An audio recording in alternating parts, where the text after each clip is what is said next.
So welcome back. Our chapter is 15, Biodiversity and its conservation. Now our title is Loss of Biodiversity. Now this is again an important title, so few underlines you have to write on a paper or you have to mark them in your book. Now this title is very important. So मी आधी तुम्हाला सांगितलं आहे की जे 4 chapter आहेत 12th book of NCERTचे, chapter 13, 14, 15, 16, तो उसमें से अब ये तीसरा हमारा शुरू है। तो उस पर 10 या 11 क्वेश्चन आते हैं और सब आसान आते हैं। So grab this opportunity. Now loss of biodiversity टाइटलमध्ये आपल्याला हे सांगणार कि the sum total of species of plant animal ये कैसे दिन ब दिन कम हो रहे और उसके 4 कौन से कारण हैं, उसको इविल कॉर्ट्रेट बोलते, जैसे habitat loss and fragmentation, over exploitation, invasion of alien species and coextinction. These are the 4 causes of loss of biodiversity. So let us start how the biodiversity is depleting day by day. While it is doubtful if any new species are being added through speciation into Earth's treasury of species. So हे तर doubtful आहे की एखादी नवीन species आपल्या पृथ्वीवर स्पेसिएशननी add होते आहे का, पण हे पक्का आहे कि त्या कमी होता है. मतलब ये तो हमें डाउट है कि क्या कोई नई स्पीसीज़ ऐड हो रही है हमारी धरोहर में, पर ये पक्का है कि ऐड तो नहीं हो रही, डिलीट बहुत हो रही. So while it is doubtful if any new species are being added through speciation into earth's treasury of species, but there is no doubt about their continuing losses. Biological wealth of our planet has been declining rapidly.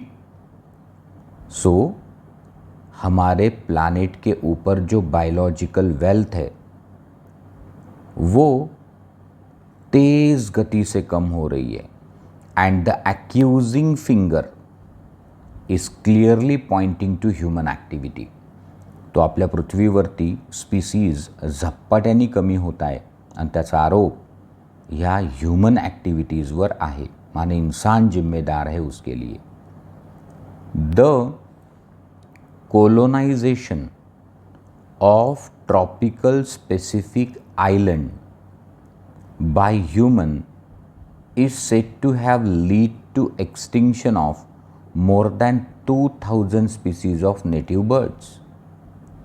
तो प्रशांत महासागर म्हणजे specific ओशनमध्ये जे island's आहे जिथं tropical climate आहे म्हणजे 25 डिग्रीपेक्षा plus, तिथे जेव्हापासून माणसाच्या वस्त्या झाल्या तर असं म्हणतात की आपल्यामुळे 2000 पक्ष्यांच्या प्रजाती नष्ट झाल्या. Extinction means loss of the species from the earth, वो वापस कभी नहीं आती, permanent deleted from the earth treasury.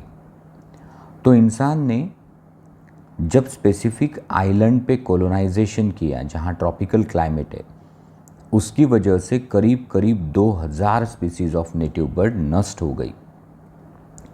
The IUCN red list of 2004 document, so international union for conservation of nature and natural resources, मी सांगितलं याच्यावर question विचारला होता फुल फॉर्मवर. अजून क्वेश्चन विचारला होता की हे काय मेंटेन करतात, रेड लिस्ट, ज्याच्यामध्ये आपल्याला एक्सटिंक्ट स्पीसीज, एंडेंजर्ड स्पीसीज याची माहिती असते. So IUCN red list of 2004 document says there is an extinction of 784 species, including 338 vertebrate, 359 invertebrate, 87 plant in last 500 year. तो IUCN रेड लिस्ट 2004 नुसार मागच्या 500 वर्षात 784 स्पीसीज नष्ट झाल्या. त्याच्यात 338 व्हर्टिब्रेट, 359 इनव्हर्टिब्रेट आणि 87 प्लांट स्पीसीज है. मतलब पिछले 500 साल में IUCN रेड लिस्ट 2004 डॉक्यूमेंट के अनुसार 784 स्पीसीज एक्सटिंक्ट हो गई, permanently lost from the earth. वो 784 में है 338 vertebrate, 359 invertebrate, 87 plant. Some examples of recent extinction include. अब ये आपकी पहली लाइन होनी चाहिए. आपको ये भले ये नहीं पूछेंगे कि वो 784 में कितनी वर्टिब्रेट, कितनी इनवर्टिब्रेट और प्लांट स्पीसीज थी, पर ये ज़रूर पूछेंगे की सम रिसेंट एक्सटिंक्शन्स कोणते, म्हणजे पृथ्वीवरून परमनंट आपण आपल्या ॲक्टिव्हिटीमुळे कोणकोणत्या स्पीसीज झाल्या. तो some examples of recent extinction include dodo, a bird of Mauritius. So ये पन्ने पर लिख लो, dodo, a bird of Mauritius. Quagga of Africa, thylacine of Australia, Steller sea cow of Russia. So dodo, Mauritius, quagga, Africa, thylacine, Australia, Steller sea cow, Russia, extinct species आहे या. And 3 subspecies of tiger, Bali, Javan आणि Caspian. So dodo of Mauritius, quagga of Africa, thylacine of Australia, Steller sea cow of Russia, and 3 subspecies of tiger, that is Bali, Javan and Caspian. The last 20 years alone, पिछले 20 साल, in the last 20 years alone, we have witnessed disappearance of 27 species. तो जैसे 500 वर्षों में 784 species extinct हो गई, वो छोड़ो, बस 20 वर्षों में 27 स्पीसीज लॉस्ट हो गई, एक्सटिंक्ट हो गई. Careful analysis of record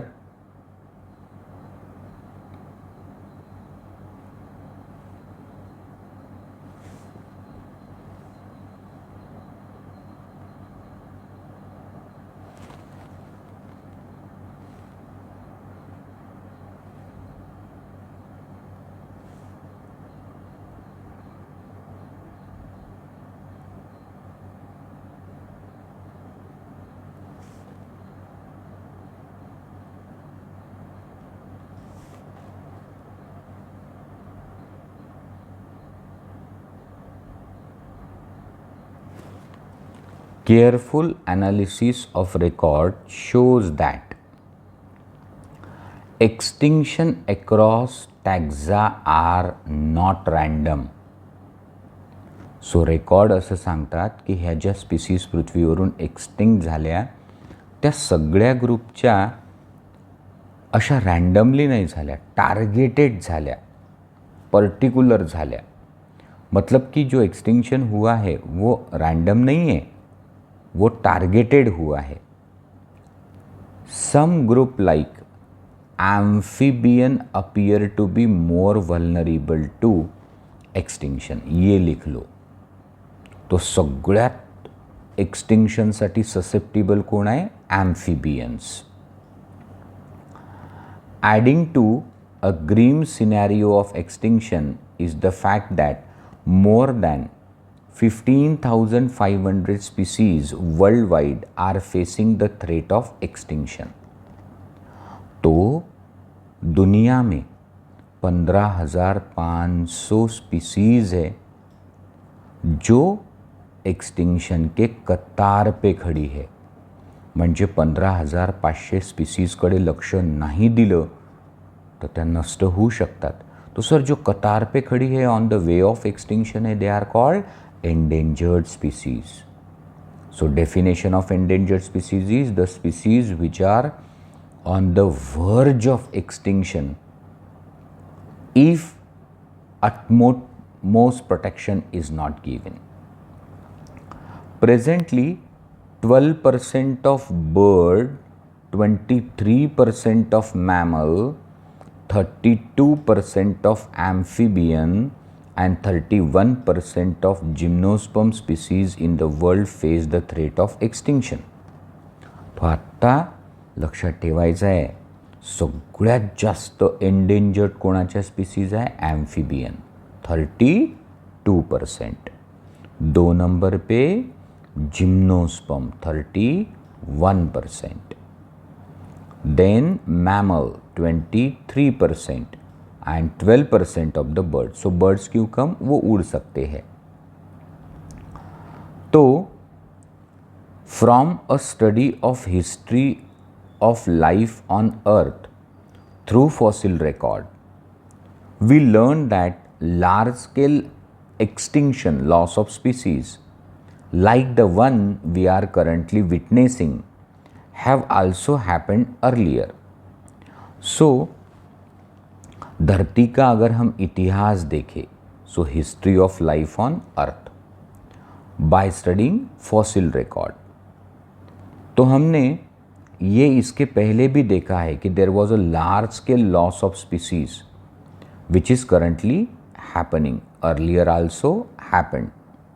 So from a study of history of life on earth through fossil record, we learned that large scale loss of species like one we are currently witnessing is also happened in past, even before human appeared on the scene.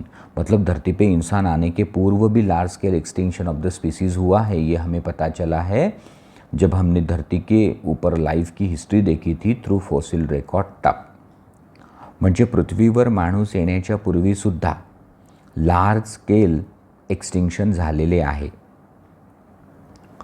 During the long period of 3 billion year, 300 crore साल,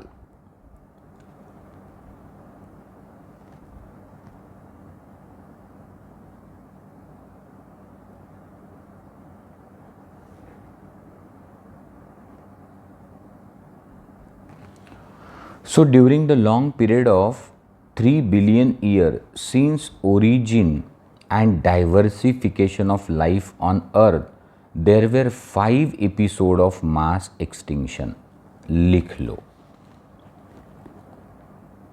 पिछले 300 करोड़ वर्षों में धरती के ऊपर 5 बार mass extinction हुए हैं और अब जो इंसान की वजह से होगा वो 6th है. So during the long period of 3 billion years since the origin and diversification of life on earth, there were 5 episode of mass extinction of the species. How is the 6th extinction presently in progress different from previous episode? तो पहले 5 बार अगर हुआ है mass extinction of the species, तो छठा कैसे अलग है? सर इसमें इंसान शामिल है और ये बहुत रॅपिड है.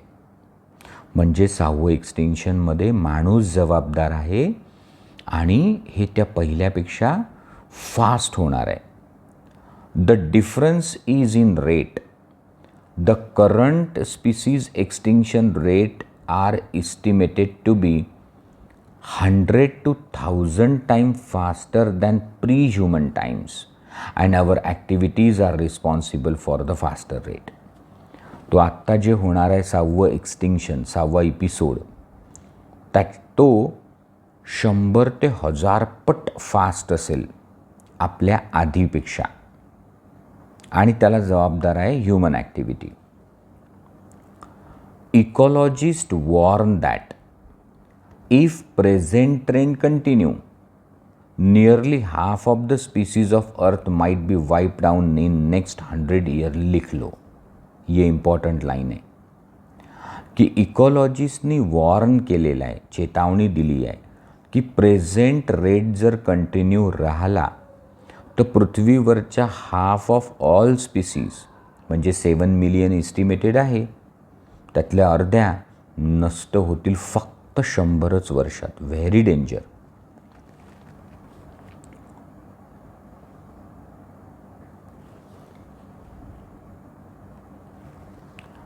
In general, loss of biodiversity in a region may lead to. So डायव्हर्सिटीचा जर लॉस झाला तर काय होईल? डिक्लाइन इन प्लांट प्रोडक्शन म्हणजे primary productivity of the plant decline होईल. Lowered resistance to environmental perturbations such as drought. So environmental ज्या calamities असतात लाईक ड्रॉट, त्याला रेझिस्टन्स कमी होऊन जाईल. Increased variability in certain ecosystem processes such as plant productivity, water use, pest and disease cycle. तो इकोसिस्टममध्ये ज्या प्रोसेसेस आहे, प्रोडक्टिव्हिटी, वॉटर यूज आणि पेस्ट डिसीज सायकल, त्याच्यात व्हॅरिएशन येईल. Now cause of loss of biodiversity, अब ये काम के हैं हमारे. So causes of biodiversity losses. So जैसे कि मैंने बताया 4 कारण हैं जिनको इविल क्वार्ट्रेट कहा जाता. सो इविल मीन्स शैतान, दैत्य, राक्षस. क्वार्ट्रेट माने अ ग्रुप ऑफ 4. सो त्याच्यात एक आहे हॅबिटॅट लॉस अँड फ्रॅगमेंटेशन. त्यांचं जे निवास आहे तेच आपण नष्ट केलं आणि ते तुटक झालं म्हणजे फ्रॅगमेंटेशन झालं. जे मॅमल्स असतात, बर्ड्स असतात, त्यांना लार्जर एरिया पाहिजे, ते आता राहिले नाही. त्याच्यानंतर ओव्हर एक्सप्लॉयटेशनमुळं लॉस झाला. सो जसं हॅबिटॅट लॉस अँड फ्रॅगमेंटेशन तसं over exploitation. Invasion of alien species, दुसऱ्या स्पीसीज घुसल्या. आणि को एक्सटिंक्शन, एक चले गया तो उसके साथ जो लिंक था वो भी चले गया. आता हे खूप महत्त्वाचं आहे, याच्यातल्या अंडरलाईन लक्षात ठेवा. सगळ्यात पहिले तर क्वेश्चन हा आला होता, the main cause of loss of biodiversity is habitat loss and fragmentation. तो देखो अब. Accelerated rate of species extinction that the world is facing now are largely due to human activity. So, rate of extinction of the species जगामध्ये जो आता speed up झाला तो human ॲक्टिव्हिटीमुळे. There are 4 major causes called evil quartet is a sobriquet use to describe them. म्हणजे त्याच्यासाठी जी म्हण लागू केली, कहावत, वो ये है कि ये 4 वो दैत्य है जो इनकी बायोडाइवर्सिटी धरती की कम कर रहे. So number 1, habitat loss and fragmentation. This is most important cause driving animal and plant to extinction. लिख लो, NEET question. So habitat loss and fragmentation हे मेन कारण आहे ॲनिमल प्लांट एक्सटिंक्शनचं. Most dramatic example of habitat loss come from tropical rain forest म्हणजे Amazonian forest. Once it was covering 14% of the earth's land surface. म्हणजे tropical rain forest पृथ्वीवर 14% surface cover करत होतं. माने धरती में जितनी ज़मीन है धरती पर उसका 14%. सो ॲमेझॉनियन रेन फॉरेस्ट किंवा tropical rain forest was once covering 14% of the earth's land surface. These rainforests now cover not more than 6%, ये लिख लो आप. तो सर पृथ्वीवर जे ट्रॉपिकल रेन फॉरेस्ट होतं 14% अहो ते फक्त 6% राहिलं आहे.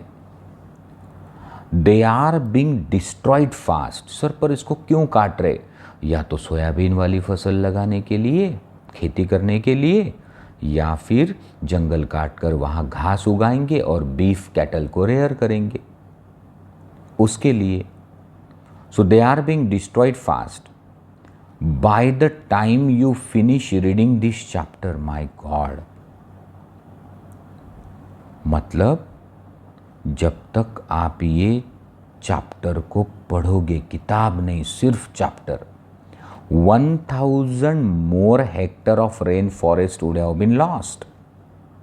तो सर ये चैप्टर पढ़ने को अगर 4 घंटा लगता है तो 4 घंटे में 1000 हेक्टर माने 2500 एकड़ भूमि वहाँ पे तैयार हो गई है खेती के लिए या बीफ कैटल के रैंचिंग के लिए. So by the time you finish reading this chapter, 1000 more hectare of rainforest would have been lost. The Amazon rainforest, it is so huge that it is called lungs of planet. Mane हमारी जो धरती माता है उसके जो फेफड़े हैं, फुफ्फुस, ते अमेज़न रेन फॉरेस्ट है.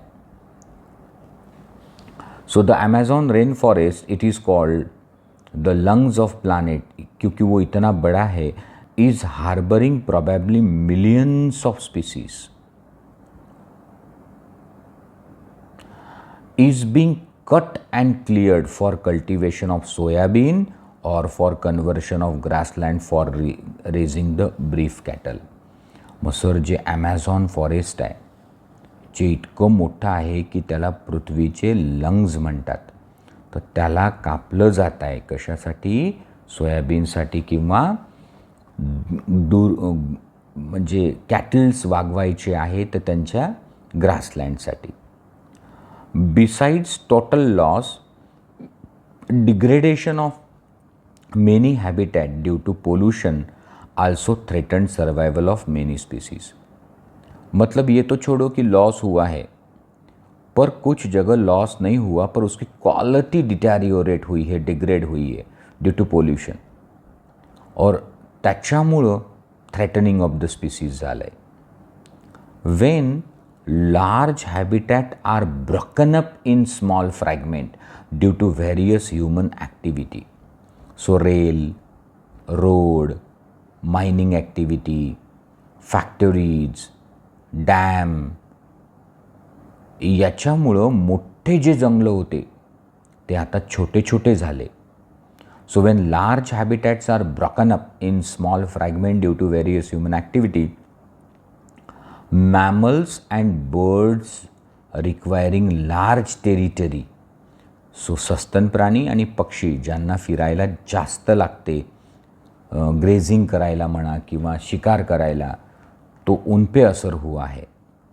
So when large habitats are broken up into small fragments due to various human activity, mammals and birds requiring large territories and certain animals with migratory habitat are badly affected, leading to population declines.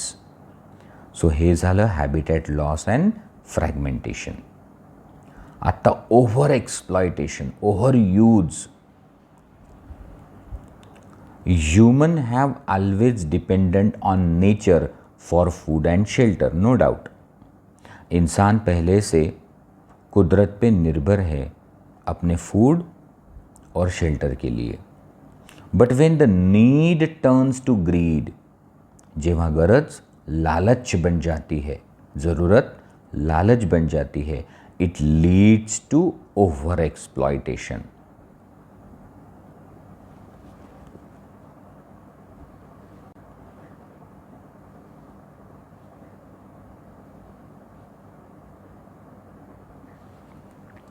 So when the need turn into greed, it leads to over-exploitation of natural resource. Many species extinction in last 500 years है Steller sea cow, passenger pigeon, underline. Over एक्सप्लॉयटेशनमुळे कोण extinct झालं आहे? Steller sea cow of Russia आणि passenger pigeon माने कबूतर, were due to their over-exploitation by human. Presently, many marine fish population around the world are over-harvested, endangering continued the existence of some commercially important species. So presently many marine fish population around the world are over-harvested मासेमारीमुळे, endangering continued existence of some commercially important species. तीसरा है invasion of alien species. तो जैसे native species म्हणजे local, उसकी जगह जब बाहरी कोई स्पीसीज घुसती है तो वो बहुत ज़्यादा फैलती है. तो सर ॲलन स्पीसीज कशी काय वाढवते आणि आपल्या स्पीसीज कशा कमी होतात? क्योंकि एलन स्पीसीज के लिए वहाँ कोई प्रेडेटर या पैरासाइट्स या पेस्ट नहीं होते और इसीलिए वो फैलते जाते हैं. जैसे इकोर्निया क्रासिपस जलकुंभी या यूकालिप्टस नीलगिरी या सुबबूल नाउसी. आता इथं नीट क्वेश्चन असतात, मैं जो बोलूँगा वो आप अंडरलाइन करिए आपकी किताब में या फिर आपकी जो ब्रीफ नोट्स बन रही है. कुछ बच्चों ने मुझे सेंड की है सुंदर नोट्स, जेवढ्या मी त्यांना अंडरलाइन करा सांगितलं, लिहा सांगितलं, तेवढ्या त्यांनी 3 चॅप्टरच्या बनवल्या आहे. So alien species invasion, when alien species are introduced unintentionally और इंटेन्शनली. सो बाहेरच्या स्पीसीज कधी कधी इंटेन्शनली आणल्या जातात म्हणजे हेतूनं, कधी फूड ग्रेनसोबत येऊन जातात. जसं गाजर गवत आलं, लँटिना कॅमेरा आला, तो अनइंटेन्शनली.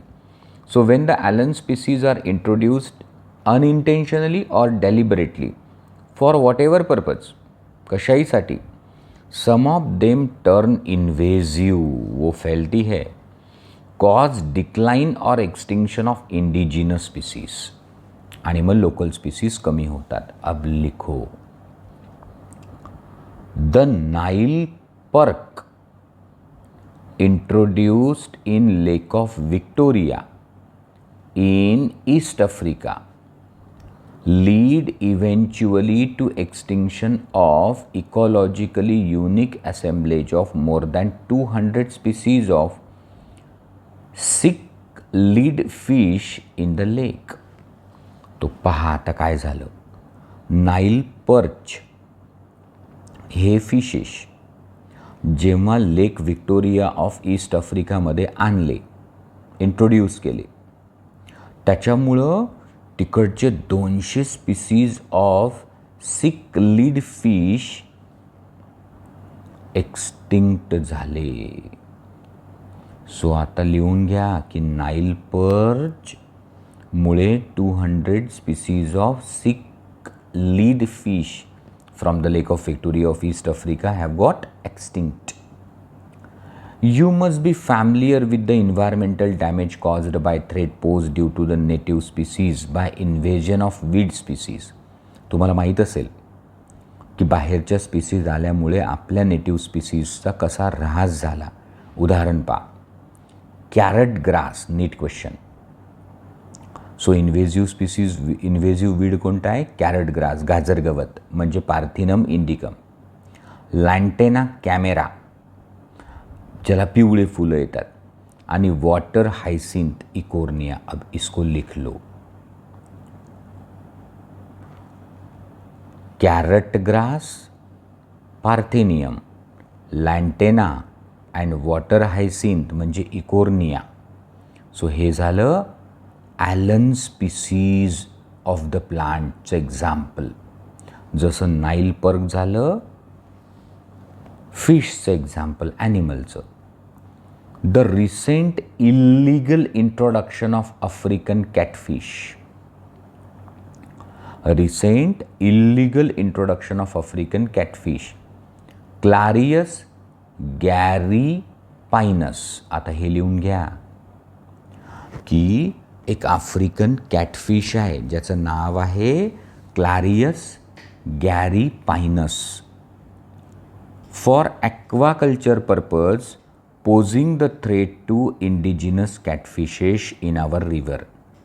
सो या आफ्रिकन कॅटफिश म्हणजे क्लॅरियस गॅरीपिनसमुळं इंडिजिनस कॅटफिश कमी झाले. तो जितने पॉइंट्स 3 मैंने बताए वो आपको लिखना है. Nile perch responsible for extinction of 200 species of sick lead fish in the lake. Carrot grass, lantana and water hyacinth are alien species of plant, and recent African catfish Clarius gariepinus is responsible for the threat to indigenous catfish. आता co-extinction मतलब एक के ऊपर जो दूसरा depend है वो extinct हो जाता है. फॉर एग्ज़ाम्पल जैसे मैं बताऊं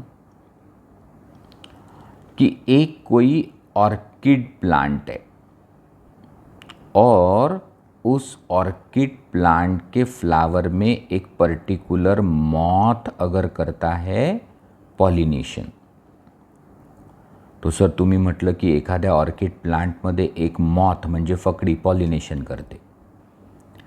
अगर ये फकड़ी नष्ट हो गई तो प्लांट नष्ट हो जाएंगे. सो अब देखो को extinction. When a species became extinct the plant और animal species associated with it in obligatory म्हणजे compulsory way also became extinct. When a host fish species became extinct म्हणजे एखादी मासळीची प्रजाती नष्ट झाली. Its unique assemblage of parasite, उस मछली के ऊपर के parasite also meet the same fate, वो भी नष्ट हो जाएंगे. Another example is a case of co-evolved plant-pollinator mutualism, where extinction of one invariably lead to the extinction of other. जैसे मैंने कहा कि एक फकड़ी है, मॉथ है, जैसे प्रोनुबा, वो यूका स्पीसीज़ में करता पॉलिनेशन. मॉथ नष्ट हो गया तो यूका स्पीसीज़ तो नष्ट हो जाएगी, या यूका स्पीसीज़ नष्ट हो गई तो मॉथ नष्ट हो जाएगा, vice versa. That is co-extinction. Now, biodiversity conservation. तो सर आपण आपली जी जीव विविधता आहे तिचं कन्झर्वेशन प्रोटेक्शन केलं पाहिजे. क्यों? तो सम रीजन्स आर नॅरोली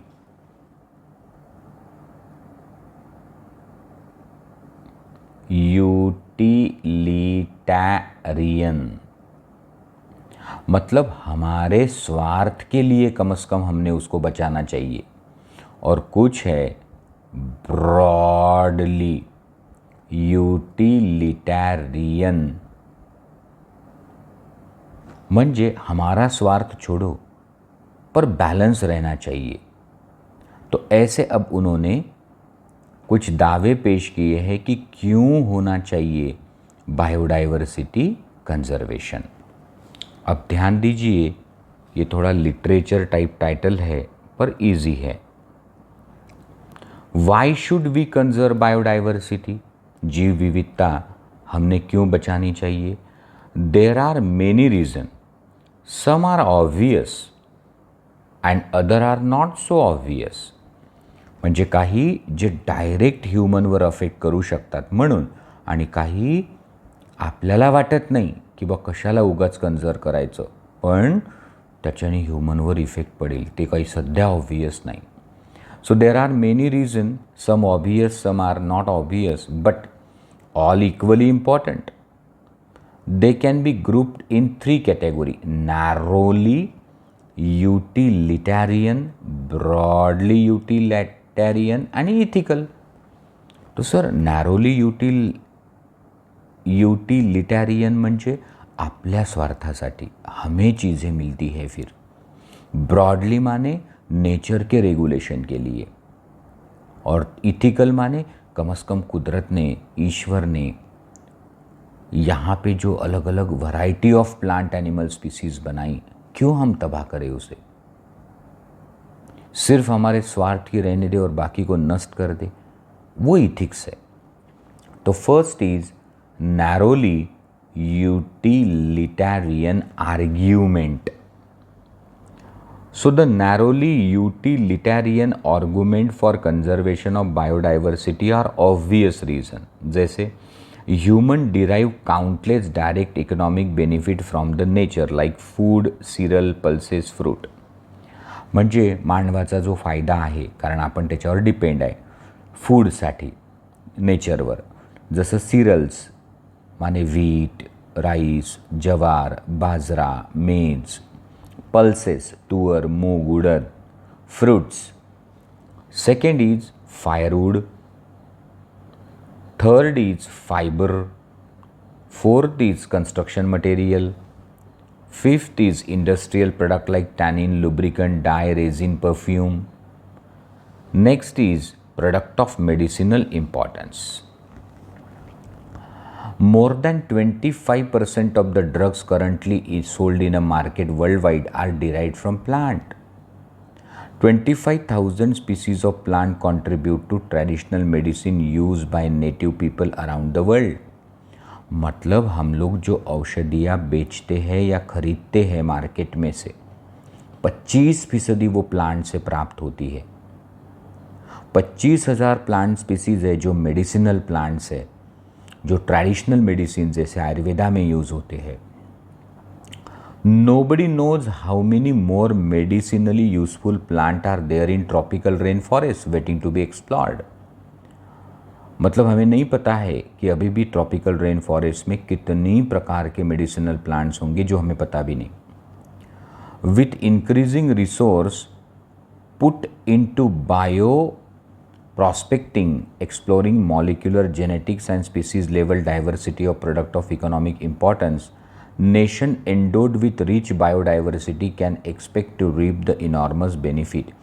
सो ज्या देशाकडे जीव विविधता प्रचंड प्रमाणात आहे, जसं आफ्रिका, इंडिया, तो त्यांना अजून किती स्कोप आहे की ते नवीन नवीन मॉलिक्यूल शोधू शकतात आणि त्याचा वापर करू शकतात, त्याची फळं चाखू शकतात. So with increasing resources put into bioprospecting, bioprospecting is exploring the molecular genetics and species level diversity of product for economic importance. Those nations which are endowed with, gifted with rich biodiversity can expect to reap enormous benefit. तो पहा आता, narrowly utilitarian argument का कहना है कि आपने conservation of biodiversity करना चाहिए। क्यों? क्योंकि हमें मिलते हैं food, firewood, fibre, construction material, industrial products आणि मेडिसिनल इम्पॉर्टन्स वाले प्लांट. और if the nation is endowed with the rich biodiversity, they can expect to reap the countless benefits again. आता ब्रॉडली यूटिलिटेरियन आर्गुमेंट वालों का कहना है हमारे लिए नहीं, पर कुदरत का बैलेंस रखने के लिए.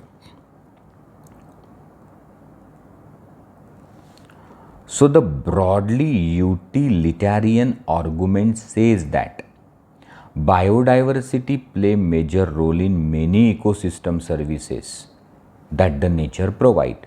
जसं CO2 fixation to produce organic food by photosynthesis, release of oxygen during photosynthesis as a byproduct, pollination service, etc. Controlling the regulation of the hydrological cycle, reducing the greenhouse effect and global warming.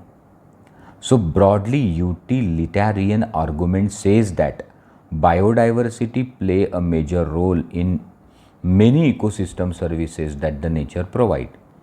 The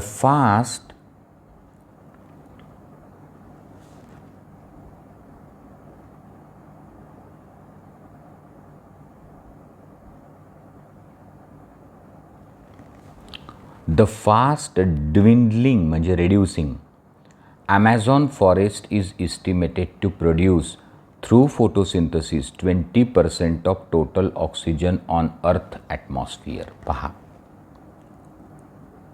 कि जो Amazon rain forest हम लोग cut कर रहे वो दिन ब दिन कम हो रहा है, कहते हैं फोटोसिंथेसिस के ज़रिए वो 20% धरती के ऊपर ऑक्सीजन छोड़ता है. उसको हमने लंग्स ऑफ द अर्थ कहा है. म्हणजे जो 14% होता, जो 6% राहिला, तो ॲमेझॉन फॉरेस्ट 20% ऑक्सिजन देतो. त्याकरता तरी त्याला वाचवलं पाहिजे. Can we put a economic value on this service provided by nature? हाँ सर, हमें याद है कि Roberts Costanza and his colleagues put a price tag.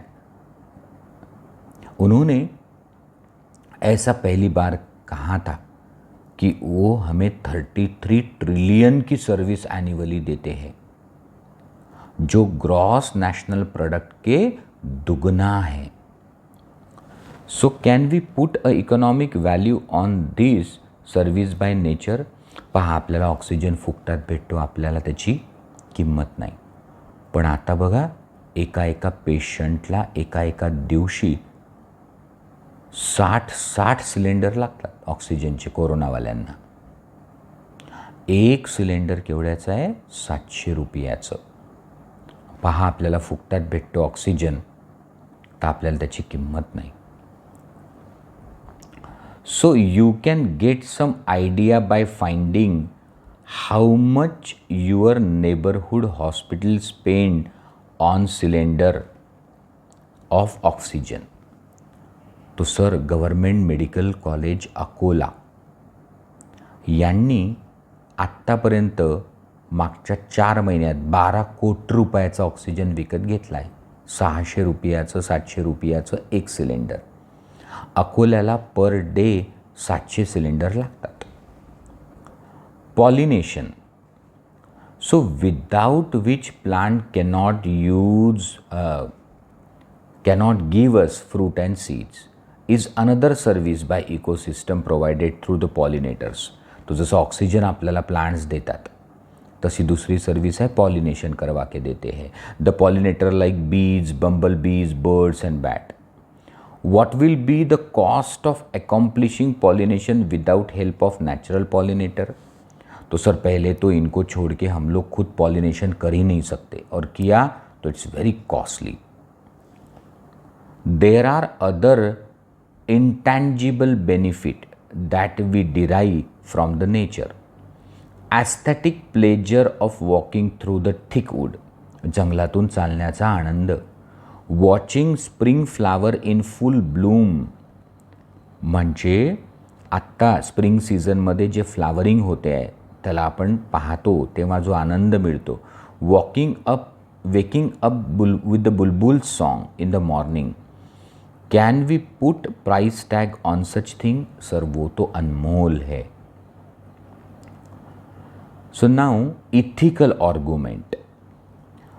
So the ethical argument for conservation of biodiversity relates to what we owe to millions of plant, animal, microbe species with whom we share this planet. So ethical argument for conservation of biodiversity is related to what we owe to millions of plant, animal, microbe species with whom we share this planet. तो ते सगळी वनस्पती, प्राणी आणि सूक्ष्मजीव ज्याच्यासोबत आपण या पृथ्वीवर राहतो, तर त्यांना आपल्याकडून काय अपेक्षा आहे? फिलॉसॉफिकली, spiritually, we need to realize that every species has its own value, even if it may not be of current or any economic value to us. तुम्हाला मला त्याची गरज नसेल हो, मतलब हम लोगों को उसकी महसूस नहीं होती उपयोगिता, पर उसकी उपयोगिता है. द फिलोसॉफिकल और spiritually we need to realize that every species has an intrinsic value even if it may not be of current or any economic value to you and me. We have moral duty to care for their well-being and pass on our biological legacy. मतलब आपली जैविक संपदा in good order for future generation. आगे आने वाली नस्लों के लिए हमने हमारी बायोलॉजिकल लिगसी, जसं तुमच्या आजोबांनी धरोहर तुमच्या वडिलांना सोपवली, तुमचे वडील तुम्हाला सोपवतील, तर तसं आपण पुढच्या पिढीला हे नेचर जसंच्या तसं दिलं पाहिजे. अब अगले लेक्चर में हाउ टू कंजर्व बायोडाइवर्सिटी हम देखेंगे इन सीटू एक्स सीटू में. Thank you.